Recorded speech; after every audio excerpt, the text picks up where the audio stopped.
You're listening to the Packernet Podcast Network.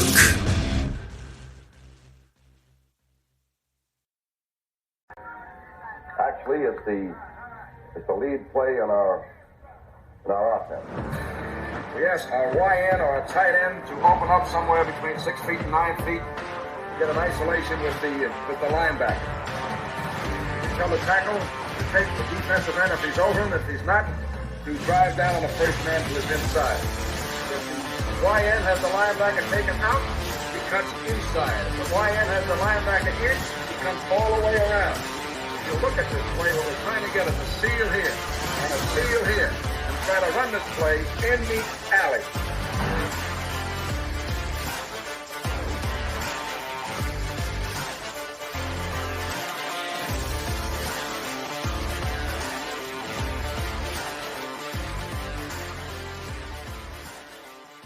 Hey, what's up, guys? Welcome into Packers Total Access. My name is Clayton. You can check us out on Packernet.com. Find me on Twitter at Packers_access. Email us, PackersTotalAccess@gmail.com. Text us, 865-658-5824. Flying solo today, kind of short notice. Got in from the rain, got some property cleaned up, getting ready for a big shindig here at the house tonight. You guys know that we're not doing a show this evening, so thought we would slam a little afternoon show in. That way we get some content out here as we're closing in on the draft on the pod as well. So I know Tim was going to try to jump on with us, but he's busy doing yard work himself. Jacob's probably out. He's out running around with the ladies, I would imagine. And of course, Emilio got family in town. They came down from New York to see him. So I hope everybody is doing well out there. Hope everybody's having an awesome Saturday. I know there's some UFL football on. I've been trying to catch a peek at that as I've been going through the afternoon here as well. So let's do this. Let's go. Actually, before we get into the chat, I'm going to go ahead and kill the cam so we ain't got to stare at my ugly mug, since I'm not trying to make eye contact with other co-hosts here. So hopefully you guys are okay with that. Now, a little bit of news, not really news, but I thought this was an interesting tweet that came out. I think it was yesterday from Easton Butler on Twitter. He said the Packers met with Oklahoma center Andrew Rame twice, once at the Senior Bowl and once at the Combine. Rame is also a massive Packers fan and said, quote, "If the Packers drafted me, I'd put it," talking about a cheesehead hat, "on my head right then and there." Rame said, smiling. I definitely wouldn't mind that. Per Gary Wolfell. I hope I'm saying that correctly. So Andrew Rame, obviously, he's not a top 30 visit, but again, met with the Packers a couple of different times. He was a Senior Bowl participant. Now, when I looked at him on my big board here, just to kind of see on the horizontal board about where he sits, to see, okay, what range would he be sitting in? He actually comes in worthy of the 93rd pick on my big board. Okay, so just to kind of give you an idea of where he's sitting, he's in that same range with, a couple of different positions, really. You got Ben Sinnott, tight end from Kansas State. You got Jermaine Burton, which the Packers had a top 30 visit there from Alabama. You got Kendall Milton, halfback from Georgia. He kind of meets all the thresholds for the Packers. He's one that might potentially be on the Packers' radar. You got Ulafosio, linebacker from Washington, who obviously he was a Senior Bowl participant as well. He meets all the thresholds for the Packers, or at least the maximum thresholds according to PackerReport.com. There were some of the specifics at the linebacker position. Then we have Tyke Smith, safety, who played the slot quite a bit, also played in the box there for Georgia. He was a Senior Bowl participant as well. So all those guys are kind of in the same range as an Andrew Rame. So when you hear me say worthy of the 93rd pick, it simply means all those guys are right there around the same spot in that same tier. And that's why he may fall, on my board, he might be a lot less than that, like when you look at the vertical board as a whole. But again, the horizontal board is what you really want to keep up with when it comes to draft time. The vertical board is just a good way to get organized, if you will. So just wanted to kind of show you guys and gals exactly where he lands on the horizontal board right now. Now let's go to the chat real quick. I know we had several people in here hanging out, talking a little football. Ron Sanville says, little break from splitting firewood to see what kind of Packers need Clayton and the boys come up with. Appreciate you swinging through, Ron. Get that firewood chop, man. That's what I refer to as redneck therapy right there, man, for sure. So let's see here. SDM40 says, Clayton, where do you have the Kentucky cornerback ranked? Phillips, talking about Andrew Phillips, right? I think some people were calling him Drew. Figure you're the armchair Wildcat expert. It's funny you say that because what I try to do, STM40, one of my pet peeves, and it shouldn't matter how people fan. You know what I mean? I'm not here to tell people how they should or should not fan as a Green Bay Packers fan, but I try to remove all bias from my favorite colleges. You'll hear me mention them, but I promise you guys and gals, there is no bias baked into my board, okay? There's nothing better than the Packers drafting a player from your favorite college, right? I've got two that I follow pretty close, and that's Kentucky and of course Notre Dame. Notre Dame mainly because of the historical ties to the Green Bay Packers with Curly Lambeau and several other people. But when Green Bay drafted Randall Cobb out of Kentucky, I lost my ever-loving mind. And it was literally one of my favorite moments as a Packer fan. We were just, if I remember correctly, we just came off the big Super Bowl, right? And then you turn around and draft Randall Cobb. I think it was in the second round, who's just a Kentucky Wildcat hero, from a football perspective. It was just absolutely awesome. So I would love to see him draft Kentucky Wildcats as long as the board lines up right? So let's do this. Let's share the consensus big board real quick, and let's kind of see where he falls on the consensus big board. And you'll see he right now currently is in the 101 spot. He did go on to say he seems to be moving up lately, is what STM40 said. So Andrew Phillips currently is sitting in the 101 spot. Now, if you click on the consensus big board profile, it shows you where he was, where he started, kind of how he's ended up here. Not how he ended up here, but at least the timeline. Back in December, he was ranked 223rd on the timeline. You'll see he steadily kind of, sloped off through January and got all the way down to 258. So my guess is the consensus big board information I used was probably around the 234 mark. So after the season, all of a sudden in January, bang, or toward late January, he jumps all the way to 177. Not really sure why that happened. You'd have to go look at all of the big boards, from the consensus big board makeup to see why that happened, right? We don't take the time to do that here on this show anyway. So he hovered around the 170 mark and then dropped back in February all the way down to 226, then climbed back up to 125 around February 17th. So I imagine around the combine time, and I don't have those details pulled up right now. He jumped all the way up to 125, kind of steadied off for a few weeks, it looks like, or a few days anyway, then dropped all the way back down to 167 and then spiked back up to right around the 109 mark and sloped back down. And then now recently he's at the highest point he's been to this point in the offseason in the draft process. He's peaked at 101. So he's currently sitting at 101 according to the consensus big board. Now on my mock or on my horizontal board here, if I go find Andrew Phillips on it, and I won't bore you guys with sharing that at the moment. Actually, let me just go ahead and close that tab out. That'll help us a little bit. Actually, you know what? I will. It's a little bit hard to read, and I try to explain it as best I can for the folks listening on the podcast version of this. Let me go ahead and show this. I know it's going to be hard to see here. Let me go full screen for you all. And on the horizontal board, I'll try to zoom in a touch here. Let's go like 125 and give you guys a little bit better view on the cornerback position on the horizontal board. So Quinyon Mitchell is the top graded cornerback worthy of the 7th pick. And then you got Kool-Aid McKinstry, Nate Wiggins, Terrion Arnold, Cooper DeJean, and Enos Rakestraw are bunched right together on my horizontal board. They're all pretty much worthy of right around the 21st pick. So you could see you got kind of the pick of the litter, not really the pick of the litter, but you got a pick of some of those top tier guys, right? Some of those guys toward the top end of the draft at the cornerback position. It slopes off a little bit down to about 41 where you get Kamari Lassiter, then Mock Sainra still. And then you got DJ James and Josh Newton. Josh Newton's one of my sleepers. I really like him. Now, he doesn't meet the maximum threshold for the Packers, but he is one of those players that, I don't know, I kind of like Josh Newton. He's a name that keeps popping up for me. Then it's TJ Tampa, Renardo Green, Abrams Drain, cornerback out of Missouri. You got Kalen Carson out of Wake. Then you got Smith Wade out of Washington State. You notice we're getting pretty far down on the board here, right? You guys didn't believe me when I said there's no bias with my board with Kentucky Wildcats and Notre Dame, but you're seeing it right here. Kalen King out of Penn State, then Kyrie Jackson, Jerry and Jones out of, I guess, Florida State. Yeah, there. So then you got Max Melton. I'm a lot lower on Max Melton than most people. I I take the PFF grades into account for the last 2 years. I use the consensus big board back in January. We apply a bonus for the combine numbers and all that. We use the 33rd team as well. We use Daniel Jeremiah if they fall in that top 50 before the combine, that type of thing. Next, you got Cam Hart from Notre Dame.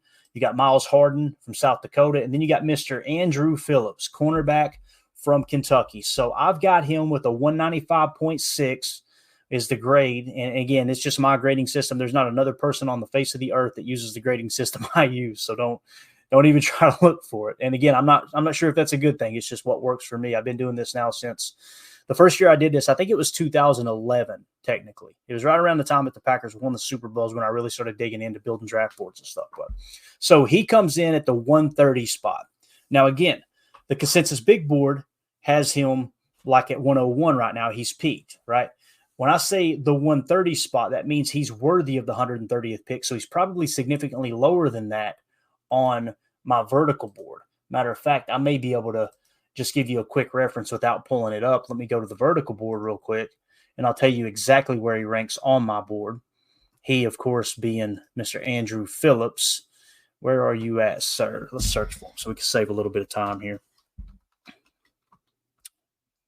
Yeah, so I've got him in the 192 spot on the vertical board, okay? So that kind of shows you when you look at the horizontal board and him being worthy of the 130th pick, it's because you got all these guys kind of grouped up, right? And that's kind of where he lands. So hopefully that answers your question there, SDM40. And again, it gave us kind of a quick glimpse at the cornerback position as a whole. There's Mr. Elijah Jones, who played for Jeff Hafley at Boston College. He comes in worthy of the 140th pick on my board as it sits right now. So again, hopefully that answered your question there, SDM40. And since we're talking about Jeff Hafley here a little bit, the Packers actually released the video, I think it was earlier today actually, where Larry McCarron was interviewing Jeff Hafley. And it's really cool to kind of get into the mindset of Jeff Hafley. One thing I really appreciate about Coach Haff, at least early on here, is he seems like he's going to lead by example. You know, he's one of those guys that the players are going to respect him because he's going to put in more time than them, grinding the film, grinding the tape, all that good stuff. You guys know other players that have played for him have referred to him as the wizard. He's always prepared, and he always has his defensive backs prepared.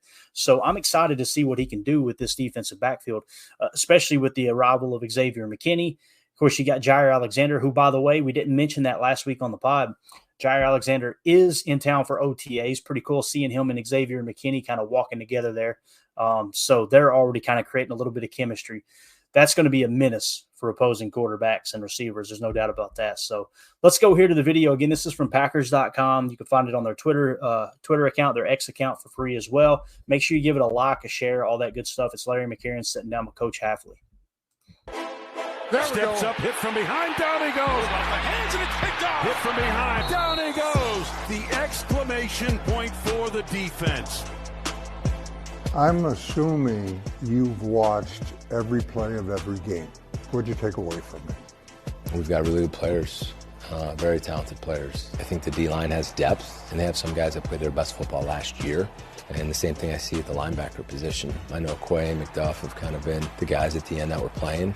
And then the back end, you know, we have maybe the best corner in football. He's a fun guy to be around, and he loves ball, and he's super talented in job. And then you get Keyshawn, who we were really excited to have back playing nickel.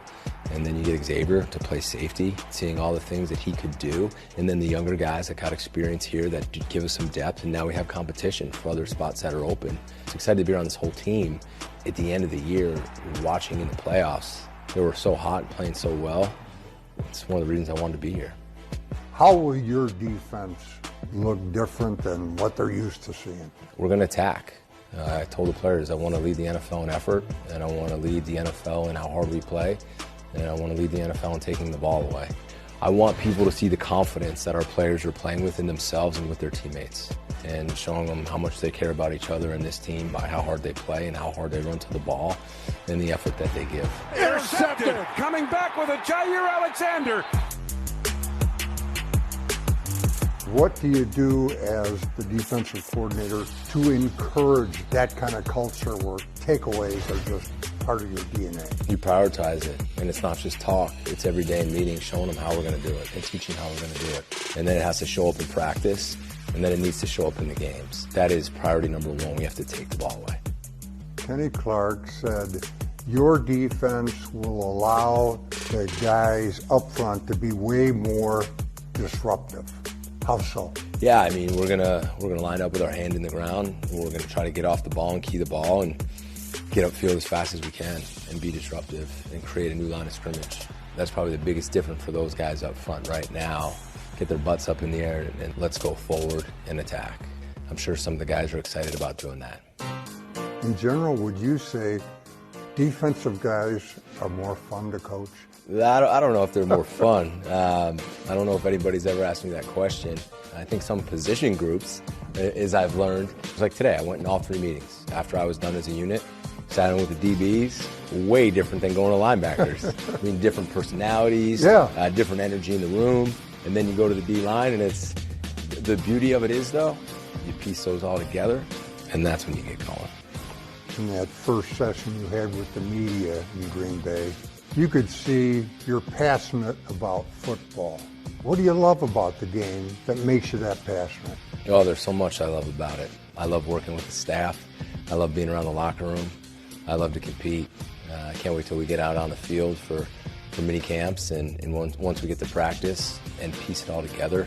I want to try to do my best to make every one of these players get to where they want to be and achieve all their goals. And even greater than that, I want to win here. And I want to help Matt, I want to help the Packers, I want to help everybody involved, win as many games as we can. You know, that's what drives me, that's what motivates me. Man, what a breath of fresh air. Excited to see what Jeff Hafley can do here in Green Bay for sure. He's one of those guys that you can tell he has a very high social IQ. And some people hear that and go, what in the heck are you talking about? A social IQ, and this is something that's pretty big in the business world, is you having an accurate depiction of how other people see you, right? What other people's, let me think of how I can word this, what their perception of you is. You ever been in a room with people and, you know, maybe one individual and you and him or you and her, you walk into a room full of people and you just start getting that secondhand embarrassment, right? Like that you just feel like, God, this is weird. Like, they don't understand how silly they sound. They don't understand how selfish they sound. They don't understand how often they say I, right? How often they say me, what I've done, you know, what I'm going to do. Let me tell you about this time that this happened to me. It's just me, I. You can gather a lot from people if you just sit back and listen to how often they talk about themselves. And it's like, it's usually kind of a window into who that person is, a touch. It doesn't make them a bad person. But again, that social IQ is like, they don't fully grasp how other people are seeing them. And with Jeff Hafley, the thing I notice, extremely high social IQ. That dude is constantly aware of what's coming out of his mouth and how other people are kind of viewing him, right? That's why you hear the players, they absolutely love him, right? So I don't know, that comes to mind when I hear Jeff Hafley speak. So, yeah, like Margin Cron said here in the chat, there's a lack of social IQ in this chat. Hey, fam, I love it. But it's something that's important. And, you know, perception is reality, man. Some people would say, oh, well, that's not what I meant. It doesn't matter what you meant. How was it perceived, right? And, you know, perception is reality. How people perceive you is their reality of the person you are. And you could say, well, I don't care what people think of me. All right, good luck with that when you're working on projects that involve other people, you know? It's just one of those things. I think it's important in life. It's important in business. It's important in success. And it's damn sure important when you're building a football team and trying to get them to buy into your message. You can complain about players not buying into your philosophy, your message, but don't be surprised if it's because you don't know how to kind of grab their attention, right, and get them to buy into what you're wanting to do. I think Jeff Hafley's going to be really, really good at that. I really do, man. I'm excited to see how it all unfolds here as we get into the season. Prince in the chat said, I have him and Nehemiah Pritchett in the same range, talking about Andrew Phillips, I imagine, or maybe even Elijah Jones. You can see Andrew Phillips. We've got, I don't have the board up here. Let me flash it up one more time for you guys. right here you can see Andrew Phillips is, like I said, worthy of the 130th pick. Elijah Jones is worthy of the 140th. And then you got Nehemiah Pritchard down here, who's right around the 151 range, right? I'm not saying they should be selected there. I'm saying anything above that, I feel like is a reach, if that makes sense. So, yeah, hopefully that makes sense. Let's see. Professor Cake says, I want more INTs, interceptions, hands down the most fun playing football. That was the tough part of me watching what happened last year with the defense. There were so many times, there was enough blame to go around. And you guys know I've been very vocal about this. We all have smartphones, and we all know they're pretty amazing, but they also can be amazingly distracting, especially when we're around other people. So US Cellular wants us to reset our relationship with our phones by putting down our phones for $5. That's right, a company that sells phones wants us to put down our phones. And to see what we find, learn more at uscellular.com/built-for-us. Have you ever experienced turbulence on a flight and wondered why? And you can see all the terrain around you. You've got no issue with visibility or anything? No, everything's PG. Maybe you've sat on the tarmac for hours wondering why your plane isn't moving. Well, we're outside here. They're saying the ramp is closed. They won't let us park because of Air Force One. Listen in on the conversations between pilots and air traffic controllers on the Air Traffic Out of Control podcast.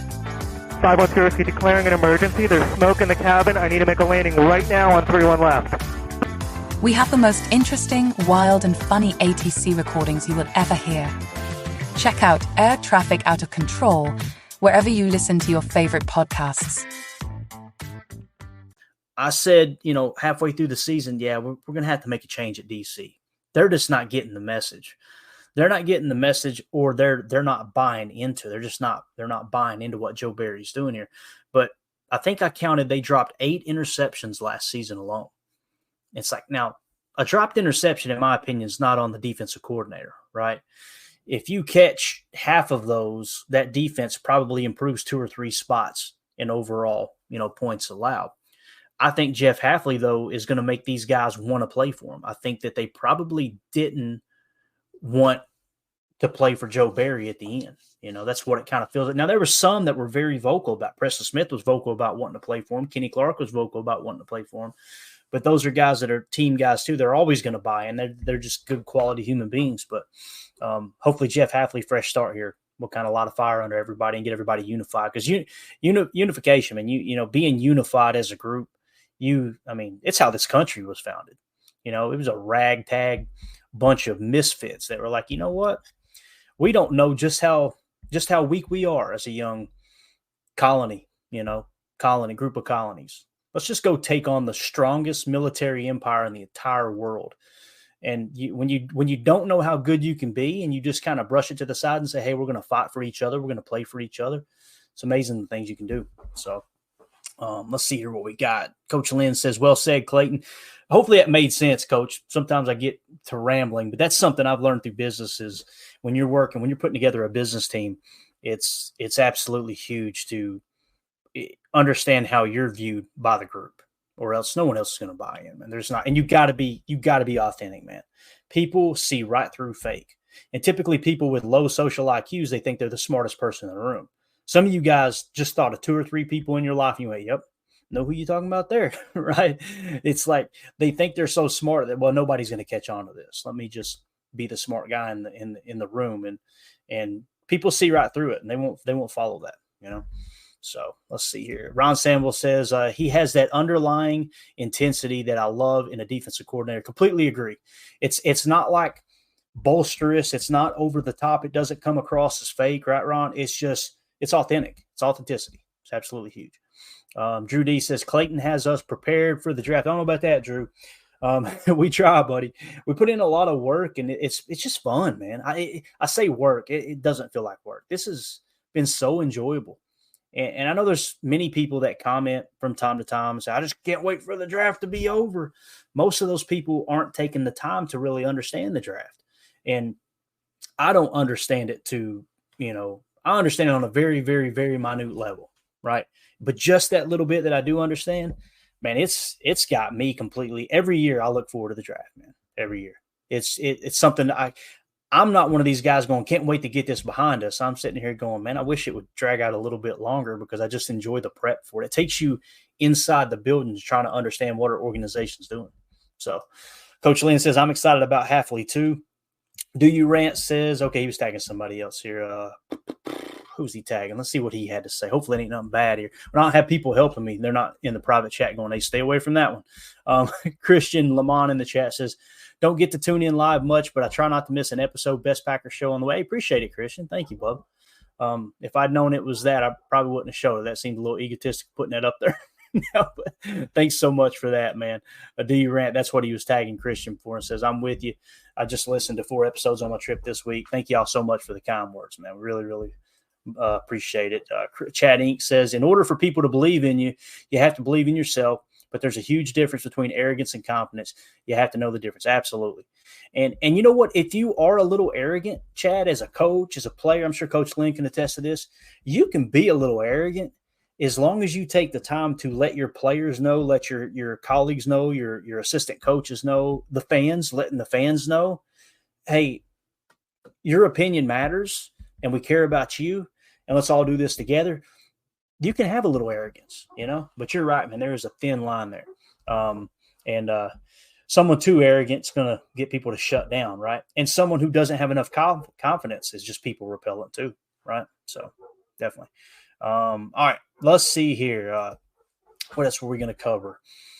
We were going to talk a little draft, but we got another video from Packers.com I want to play for you guys. Since we're talking draft, I apologize if you hear the pups barking. People are starting to file in here. Somebody asked what's the special occasion. I'm not supposed to say because the person that it involves might be watching, so I'll just leave it at that. It's just a shindig here at the old property. But yeah, anyway, I'm not trying to be secretive. Again, they may be watching, so it's a surprise. So Donald Driver, one of my favorite all-time Packers, right? What I love about Donald Driver is he's a man's man. He's one of those players that you could tell us. I can't think of one teammate that did not like Donald Driver. You've never heard anybody say anything negative about Driver. Jennings, you heard it on his way out, and I'm not here to bash Jennings. I've got autographs by Jennings here. I've met him a couple of times, and I thought he was a super stand-up dude. Now, obviously, him and Rodgers had, a falling out there toward the end of his run in Green Bay, his being, Greg Jennings. But Donald Driver is like one of those players. Jermichael Finley's another one that, kind of, he rubbed people the wrong way inside and outside of the organization. Donald Driver never did that, right? He's always overachieved his entire life.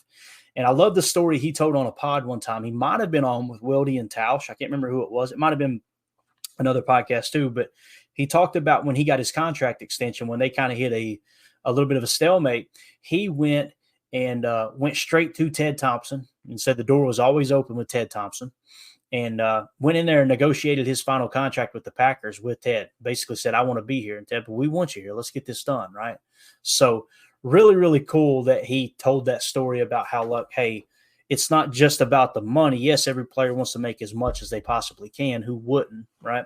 But he had that heart for the team, that heart for the organization and his teammates that he was willing to go to.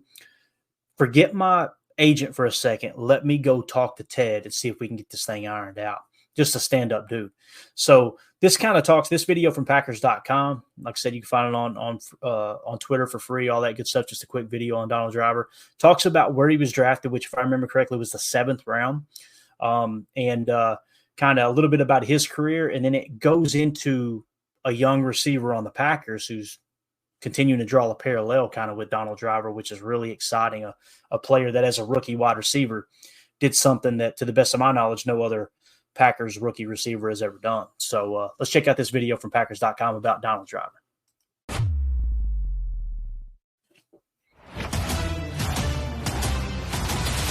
25 years ago today, the Packers drafted Donald Driver in the 7th round and never looked back. Down the sideline, high-stepping end zone, touchdown, Donald Driver, 90 yards, oh my!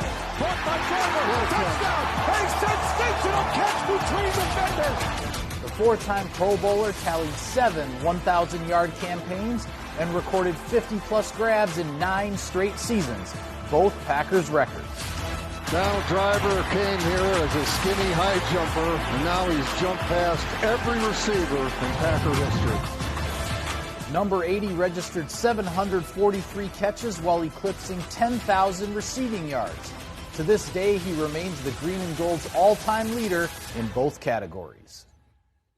And now there's another Packers wideout shattering records. The new franchise leader for receptions by a rookie, Jayden Reed. Fires right side. Jayden Reed's got it. You can see Jayden's explosive ability. He's done a great job making some really big plays for us. To the house for the touchdown. He's got a lot more comfortable with the system, with the routes he's running, where to be. He's a baller. He goes out there in the game and he's making plays. Taking it to the end zone. Jayden Reed, his second touchdown today. He's got the right mentality and, the right confidence to play at this level and be successful at this level. I think he understands his skill set really well, and he goes out there and puts it on display.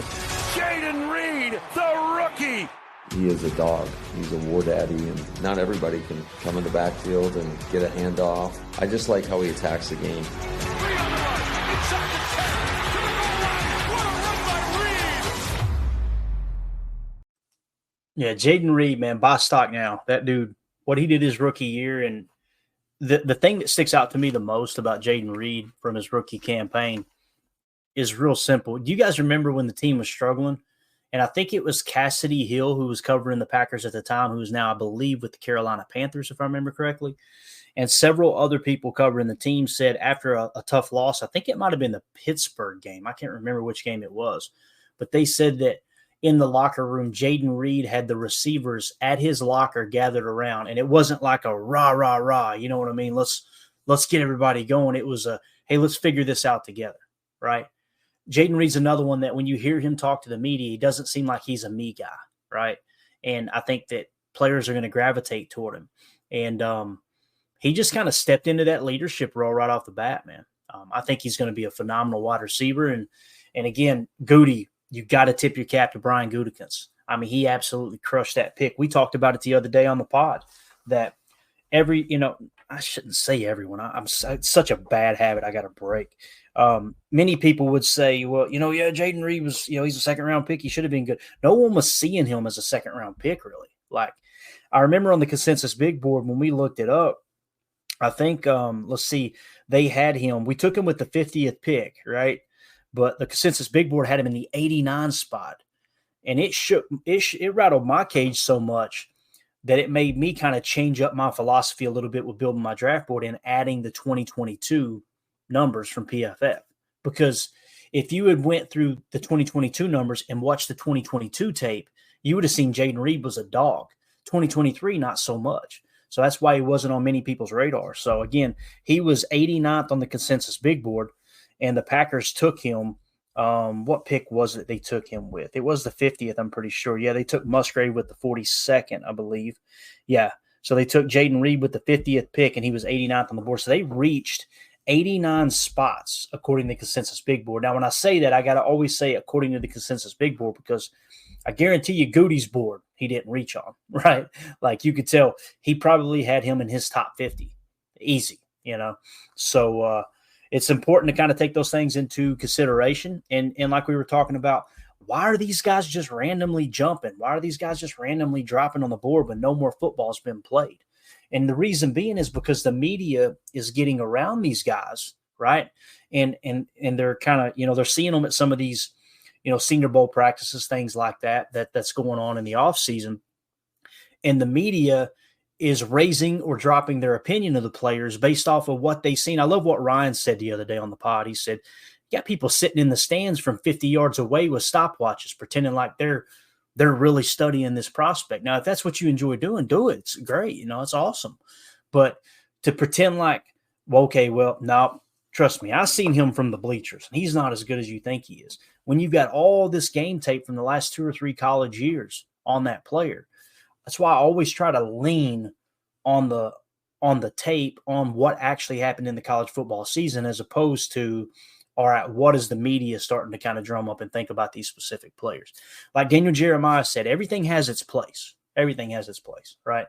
And it's all valuable information. It's just knowing what to not allow something, to skew your opinion on a player like that. So here in the chat, Joseph says, my first Packers jersey was Driver. Still my favorite ever. You can't go wrong buying a Donald Driver jersey. There's no doubt about that. Right to this day, get a custom one made, you're good to go, man. He'll always be a legend in Green Bay. Jeff Silkey in the chat said, Double D's run after the catch against the 49ers is a legendary play in Packers history. We're actually going to do that on Chalk Talk this offseason. When we get past the draft, we're going to do Chalk Talk segments on all the draft picks that we can, that we've got footage on for the Packers. So we'll do Chalk Talk segments on like their top college plays, what they do well, what they do bad, that type of thing. Well, mainly what they do well. You know how we roll on this podcast. We're not out here to try to bash Packer players. We want to find the good and say, okay, Bill Belichick said that one time. He's like, I've gotten scouting reports from certain scouts, and there's no positives, just all negatives. It's like, so you're telling me this guy sucks at football? Like he can't? No, this is just what he does. I don't want to know what he does bad. Tell me what he does good. What can he bring to the table? If all you're going to do is tell me what he does bad, that's information I can't utilize. I can't implement that into our program, right? So we'll go look at some of the college prospects and kind of, some of their positive plays after the draft picks are made for the Packers. That'll be fun. But then after that, we're going to get some of our top plays in Packers history and do Chalk Talk segments. And one of those is going to be that Donald Driver play against the 49ers where he breaks like 8 or 9 tackles on one play. It is just absolutely phenomenal. So, yeah, I caught that too. Chris N said War Daddy. Pretty cool that Coach LaFleur called Jaden Reed a War Daddy there. He's one of those guys you want to go to battle with, man. No doubt about it. Let's see what else we got here real quick. I know we're falling a little bit behind. I had a couple things I wanted to hit on, but I just wanted to make sure that we're hitting on the really, really important stuff here. Yeah. All right. So one thing I wanted to share with you all is, let me get this screen shared real quick. This is on the NFL Mock Draft Database's website. Okay. And it's under the tab that says Draft Targets. And the reason I wanted to hit on this is because, we kind of, as you get closer to the draft, and again, we're less than a week away here. We're actually, 5 days out, if I'm understanding correctly, 5 or 6 days out, whatever it is. You start to really hone in on the first round, right? The first round becomes, all right, who's really on the Packers' radar?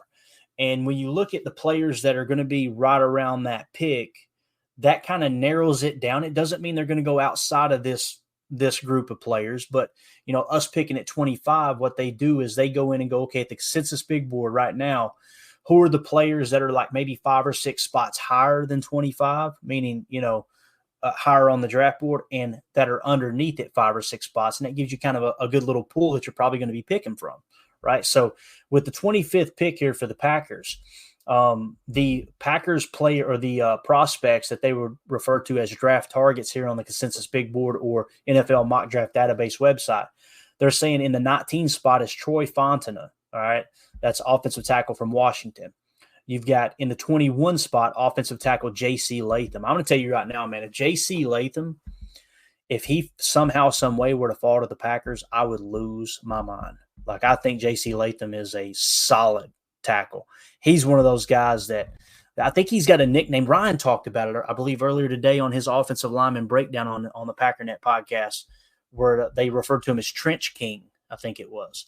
And if I remember correctly, I think he's the prospect that Ryan said was actually from Wisconsin. Oak Creek, maybe, something like that. Yeah, I'm with you. Joseph said I'd have to change if they got J.C. Latham. I completely agree. But anyway, you guys do a little fact checking for me there. See where J.C. Latham's hometown was. I think that was the player that Ryan was talking about was from Wisconsin. That'd be really cool if that was the case. I'll try to keep an eye on the chat here. Amarius Mims in the 23 spot. Now, some people are not as high on Mims. He hasn't played a whole lot of football. That's kind of a knock for me. The other thing is a few injury concerns, right? The fact that he hasn't played that often and he's gotten hurt quite a bit. I think there was a hammy involved. There was a couple other injuries that now there's nothing going into the draft that people go, yep, nope, he's not healthy. It's just history kind of dictates based off the minimal snaps that he's taken, at the college level. The fact that he's gotten hurt, it raises a little bit of a red flag. But Amarius Mims would be a solid one. I would be okay with that pick because he's just got extremely high athletic upside. Number 25 is Johnny Newton. At one point, Johnny Newton was like in the top 15, and we were saying he'll never fall to us. He'll never fall to us. You guys know I mocked him several times right here on this show. I'd be okay with Johnny Newton. I think he's a solid defensive lineman. He's arguably the best defensive lineman in this draft. Now, I think the large majority of people now have Byron Murphy hands down as the best defensive lineman in this draft. But nonetheless, I think Johnny Newton will be a solid pick there too. In the 29 spot, you got interior offensive lineman Jackson Powers Johnson. Obviously, can play center for you, can play interior at the guard position. That would be a solid pick as well. At the 20 spot, they got Cooper DeJean. Now, you guys know I'm a little bit lower on him, but he's still right there in that wheelhouse as far as where he might potentially be taken. To me, he's worthy of the 25th pick.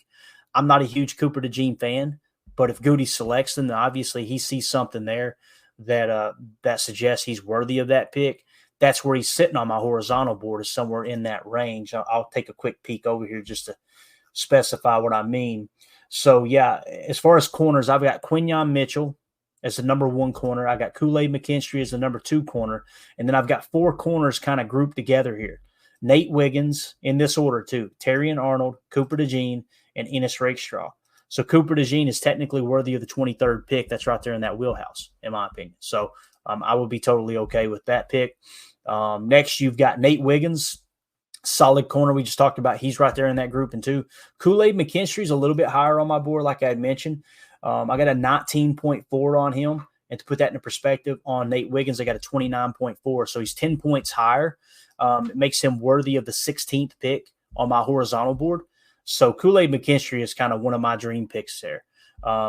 If we were to trade up to 16, like some rumors were saying, we might potentially trade up with the Seattle Seahawks, John Schneider, that whole crew. We got kind of that connection there. And there was a tweet that went out from Yard Barker with an article saying there were several teams that reached up with Seattle looking to potentially trade up with Seattle at 16. The Packers were mentioned. That could simply be Goody calling them and going, hey, what would it take? And there's nothing significant there, right? But Kool-Aid McKinstry, I would be totally on board with. But if you did trade up to 16 and Quinyon Mitchell was somehow, some way sitting there at 16, oh, man, give me Quinyon Mitchell all day long and twice on Sunday, man. I would love that pick. So that's where Cooper DeJean is sitting, though. Again, worthy of the 25th pick. No problem at all there for me. Nate Wiggins, same thing. Kool-Aid McKinstry, obviously same thing. Interior offensive lineman Graham Barton. I moved him back to tackle on my board because that's where he played his snaps in college.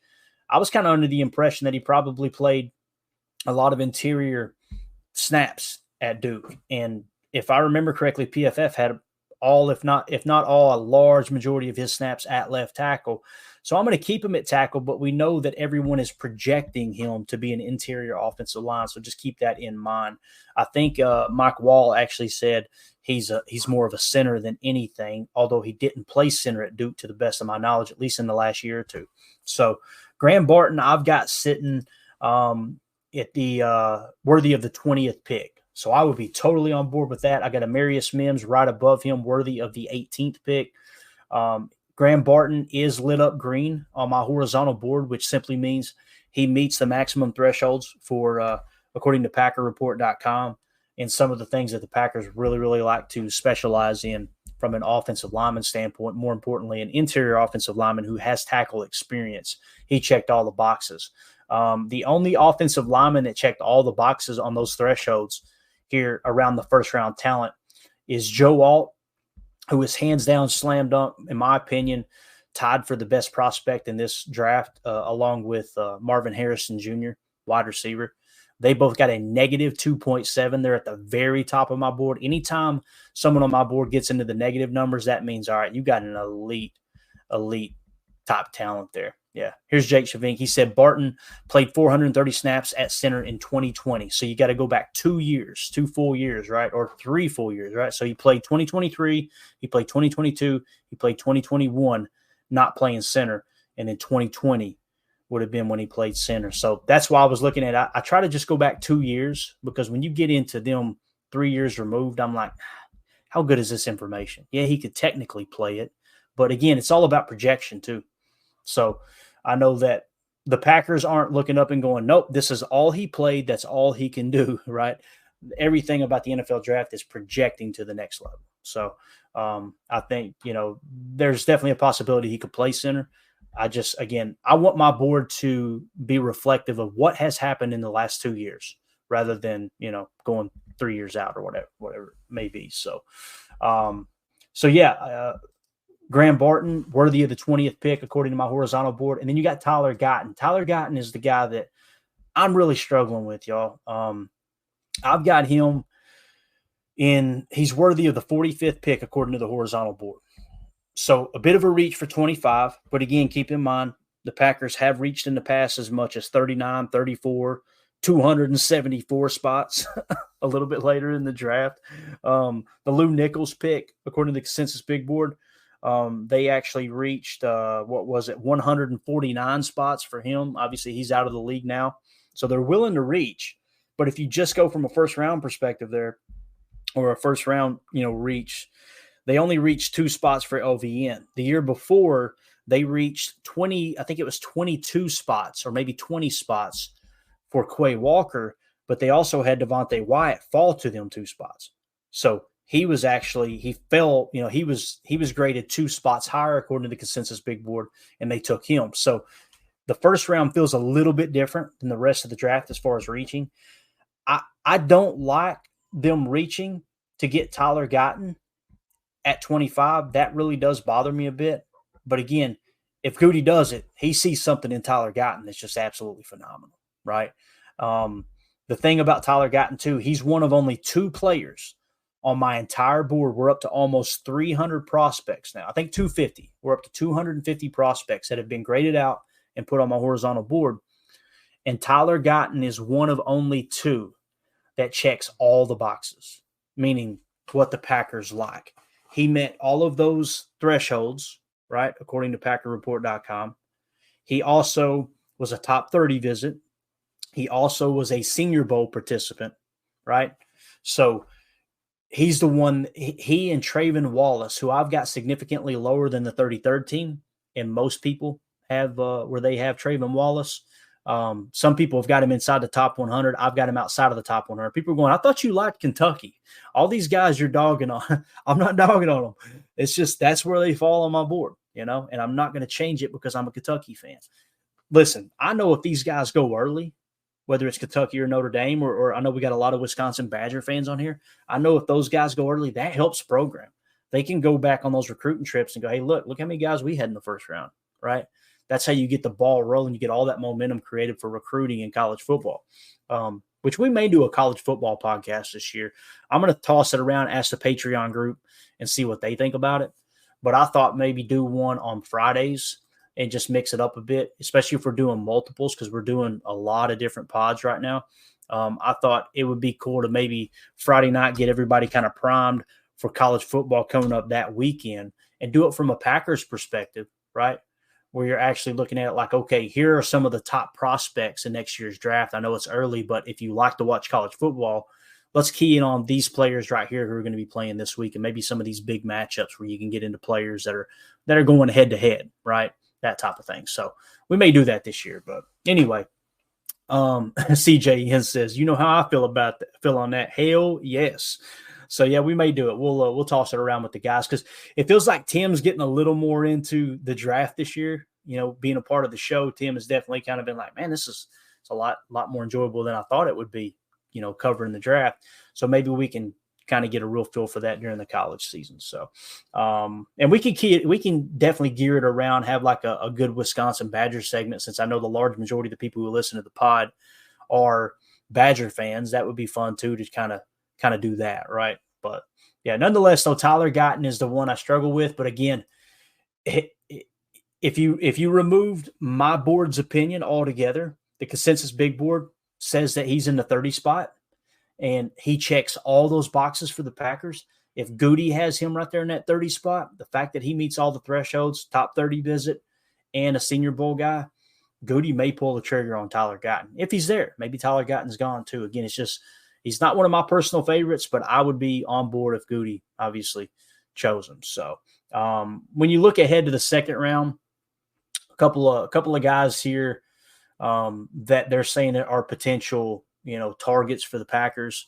Let's just run through them real quick. At the 41st pick, they're saying offensive tackle Jordan Morgan. I really like Jordan Morgan. I believe he's actually higher than Tyler Guyton on my board. He's worthy of the 27th pick. Played predominantly left tackle at Arizona.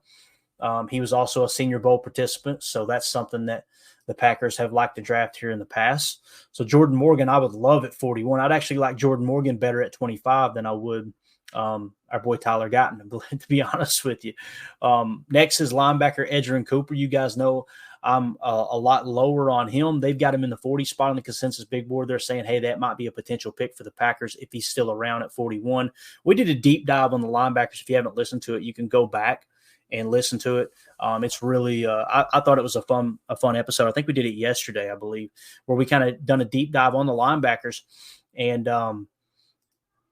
pointed out what Greg Cosell had to say about Edgerrin Cooper. And what Greg Cosell had to say is, he said, this is the best linebacker in the draft. Now, it's going to take a year or two because he's got that kind of upside, right? So it's like, I look at Junior Colson. I feel like he's a little more ready right now.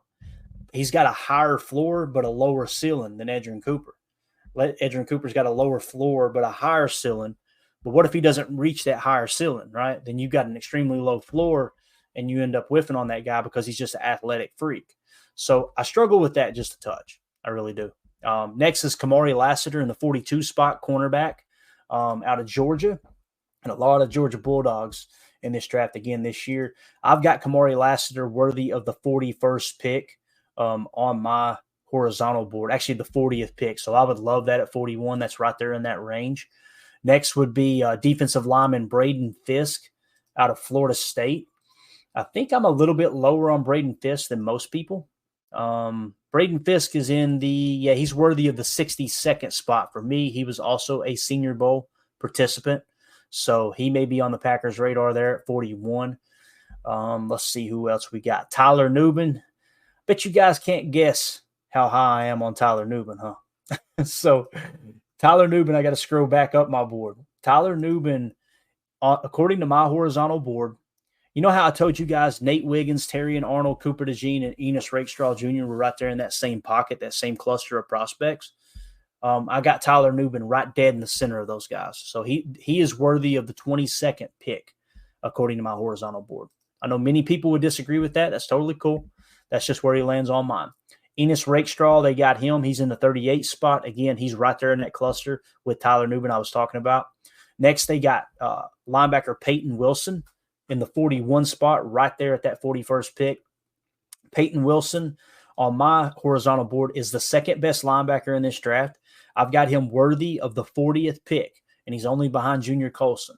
And he's just slightly one tier below Junior Colson, in my opinion, on my horizontal board.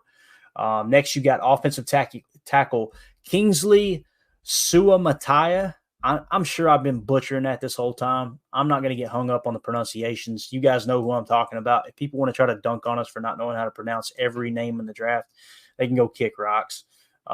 Let's see here where I've got him. I've actually got Suamataia in the 40, worthy of the 44th pick. He's one spot. I mean, they're neck and neck, but he's slightly higher than Tyler Guyton on my big board. But again, he was at the Senior Bowl.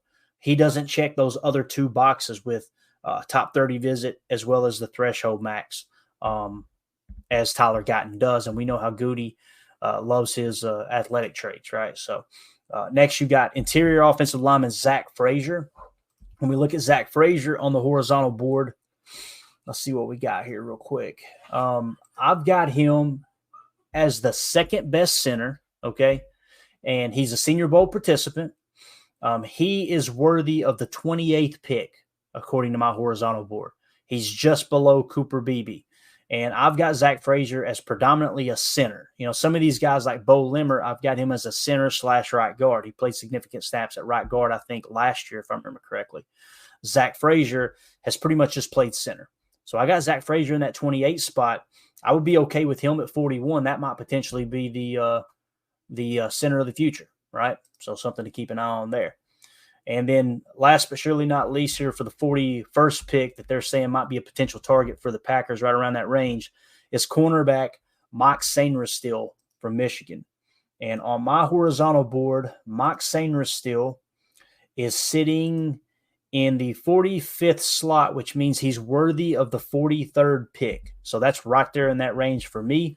Mock Sainristil was a Senior Bowl participant to the best of my knowledge. He's a cornerback who played slot. He played the majority of his snaps in the slot, and his secondary amount of snaps came on the outside. So he's predominantly a slot corner, but can play outside as well. Might not be ideal at the pro level, but yeah, that's where he sits there. So there you go. And let's see, Jake Shavink mentioned Cooper Beebe has actually played more positions. Let's see what I've got on Cooper Beebe and as far as his snaps and where he played, because I'm really high on Cooper Beebe. I like Cooper Beebe. He's one of my higher graded prospects, I believe, if I remember correctly. Where's Cooper Beebe at? How is he just going to disappear on me like that? There he is. All right. I've got him worthy of the 27th pick. He meets all the athletic, major thresholds there, according to PackerReport.com. He's a Senior Bowl participant, so he's got 2 of those. Check it off the list, right?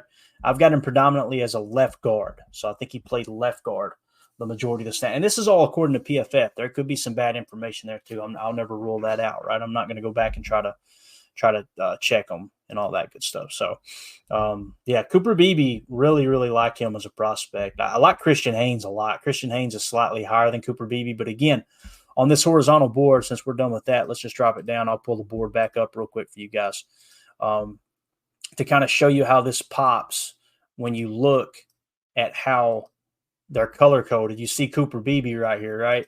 He is lit up green because he meets those athletic thresholds. And before we wrap up, let me pull that one up specifically and explain to you what I mean by that. According to PackerReport.com's draft guide, these are the thresholds that the Packers take really, really serious. And they put all the offensive linemen into one grouping, okay? Because they do like their offensive linemen to be a little versatile. Actually, no, they separated it with interior offensive line, but you'll see what I'm talking about with tackle. This is what it explains on the interior offensive line. Okay, it says offensive line, tackle, and interior are two of the more predictive positions for what Green Bay likes. Looking at offensive linemen, the Packers have drafted in the past the short shuttle and 3-cone jump off the page. Okay, it says they also love offensive linemen who have experience playing tackle. Zach Tom was a tier 1 fit. Sean Ryan was a tier 2 fit by 3/1000ths of a second. They both played tackle in college. Green Bay did not select an offensive lineman in the 2023 draft, it says here. So thresholds, 4.75 or better shuttle, 7.75 or better 3-cone. So when you look at Cooper Beebe, he checks all the boxes. His RAS was a 9.71. His age is 22 years old. Anything under 25 is kind of ideal for the Packers. He had a shuttle of 4.61, which it needs to be under a 4.75, which he checked the box there. Cooper Beebe also checked the box with the 3-cone, which should be less than a 7.75.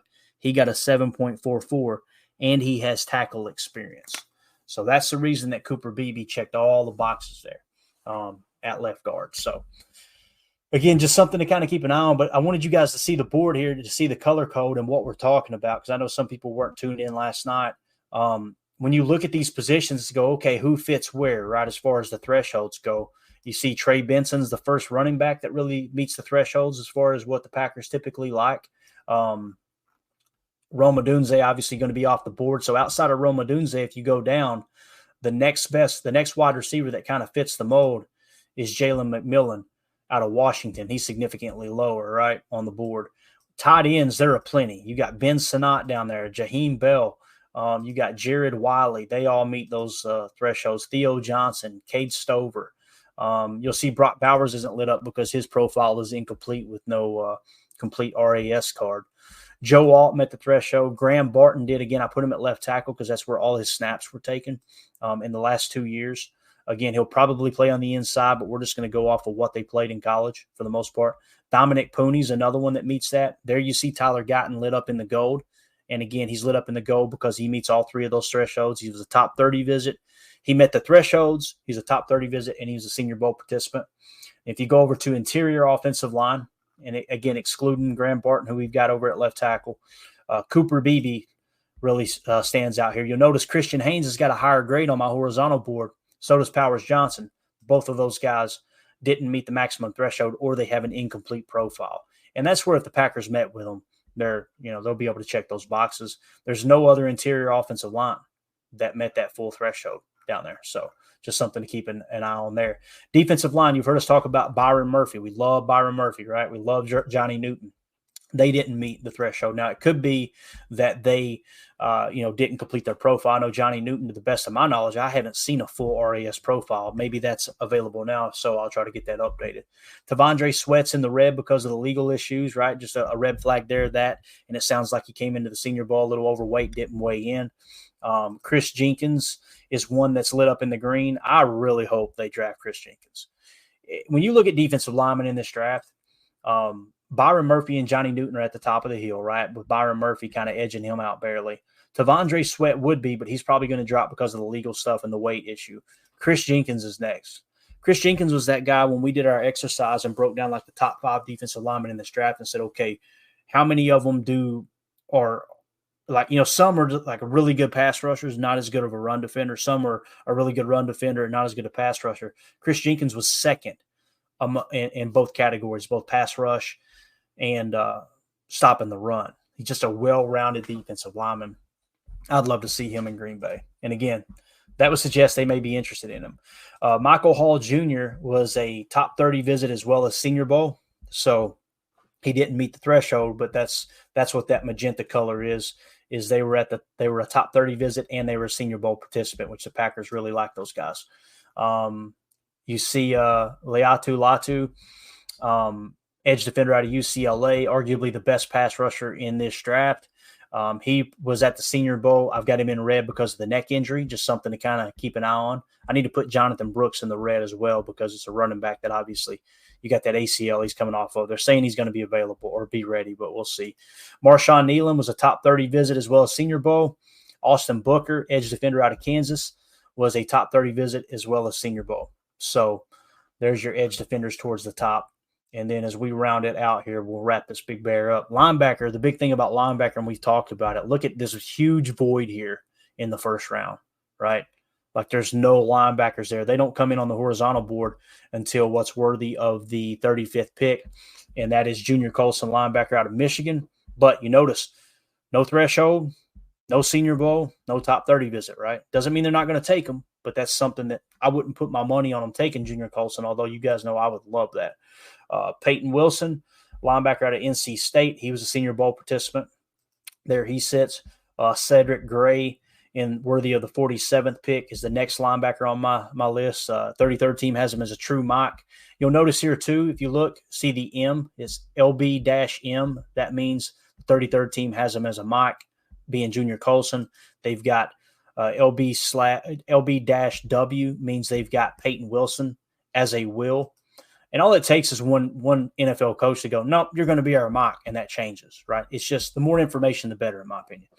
Cedric Gray, mock. Jeremiah Trotter Jr., even though he's short, they got him listed as a mock. He's kind of that gap destroyer type player. Now, the problem with Jeremiah Trotter Jr. is the size. It would be going out of the realm of normality when you look at the way the Jets and the 49ers play the mock. Both of their teams have mocks that are 6'2" or taller.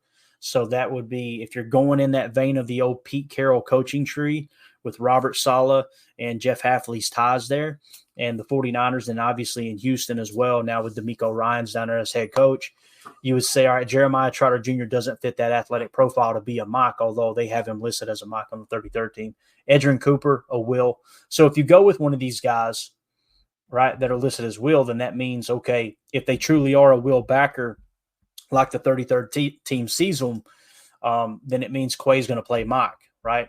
And I know many people get excited about the thought of Quay playing will so he can be a little more free to play half the field and also be a little more aggressive in that open field tackling as opposed to having to play sideline to sideline with the mock and be that gap destroyer. right? So he can utilize his quickness a little bit more. Now, when you go on down the list here at linebacker, you got Ulafosio.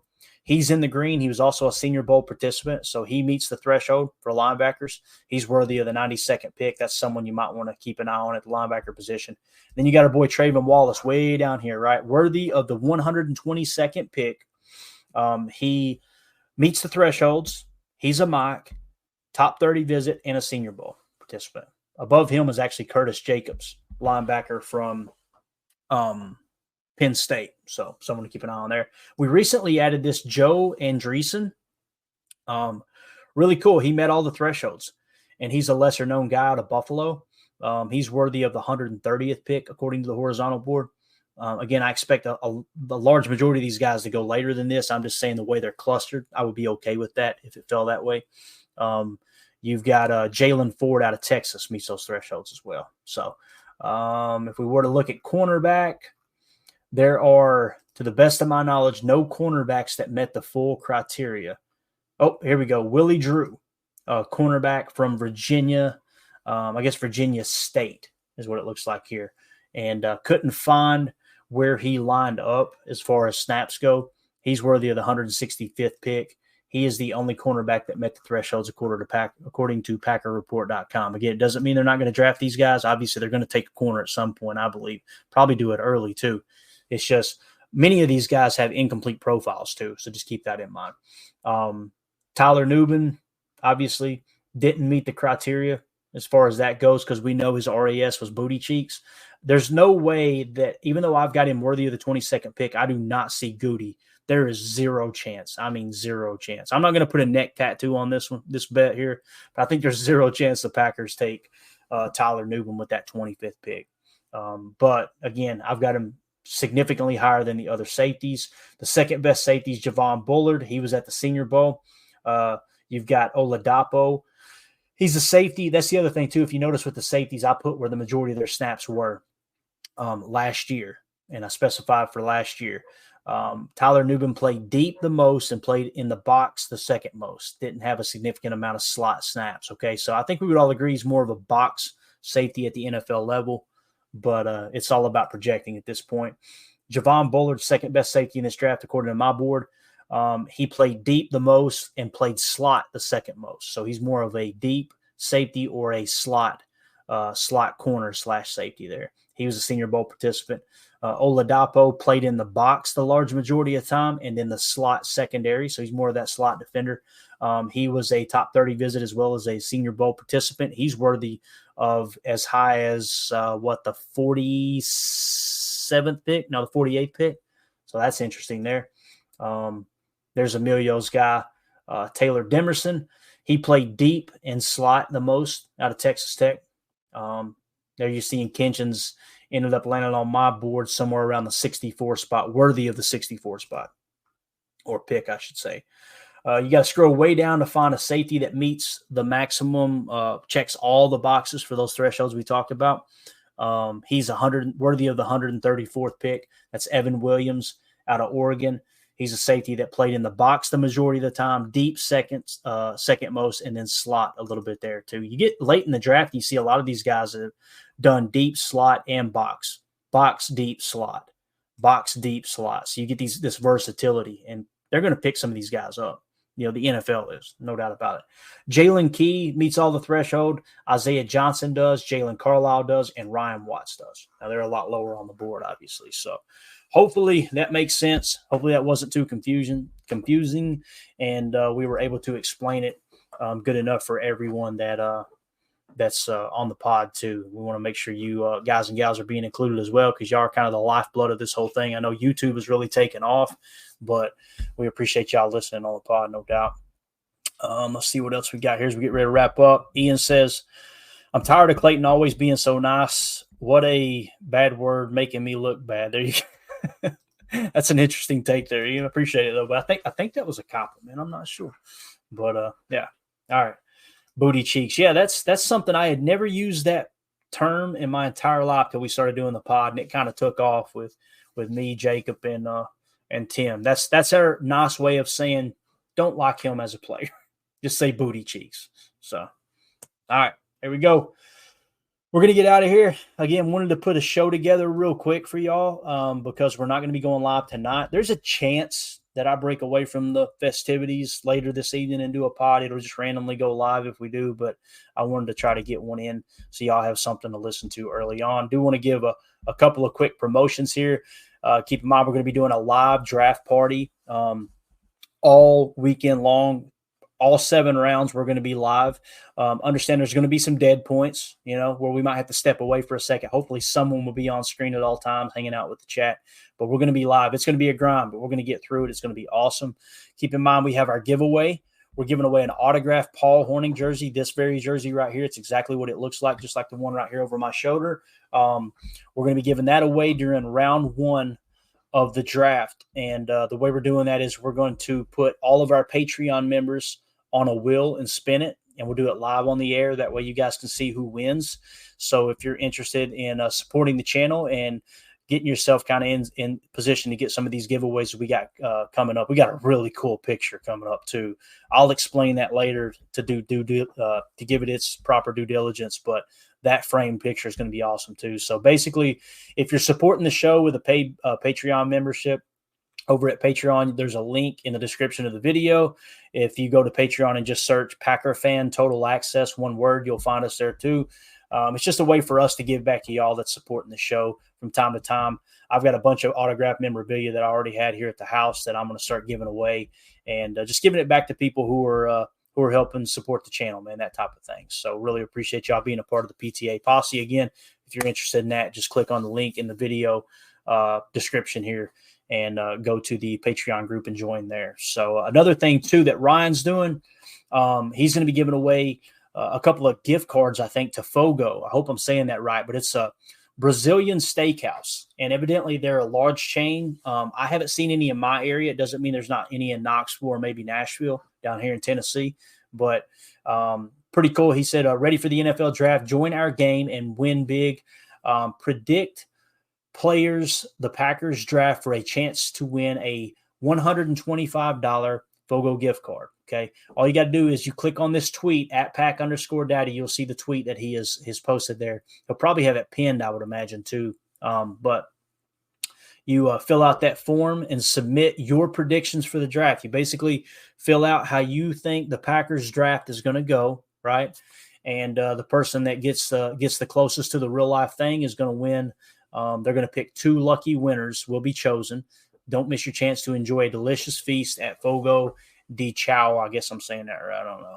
I can barely speak English, much less another language. But anyway, make sure you guys get yourself entered into that contest. And if you're on Twitter too and you go and pull this tweet, go ahead and retweet it too, man. Let's get that thing cranked up for Ryan. We appreciate him and everything he does here on Packernet Podcast. So with that being said, we are done. Woo, there's a lot of talking. Hour and 12 minutes. Shows the closer we get to the draft, man, the shows get longer. Doug said that's what she said. That was perfect. He's probably saying it for something else, but hey, it worked, right? Let's go ahead and hit you with that real quick if I can find it. Where's it at? That's what she said. So there you go. And again, rest in peace, Bill Tobin passed away yesterday. We got to hit it for you guys once. Who in the hell is Mel Kiper in a way? It was one of the greatest NFL draft sound bites in the history of professional football. You just love it, man. Hate to see him pass away. What a excellent football life that man lived. Obviously was still having an impact within the Cincinnati Bengals organization too. So really cool stuff there. Like I said, thoughts and prayers go out to his family, and a job well done, sir. Appreciate everything you did to contribute to the game of football. But all right, we're out. For those of you listening on the pod, thank you for making us a part of your day. As always, let's go out and be the change we want to see in the world, and go Pack, go.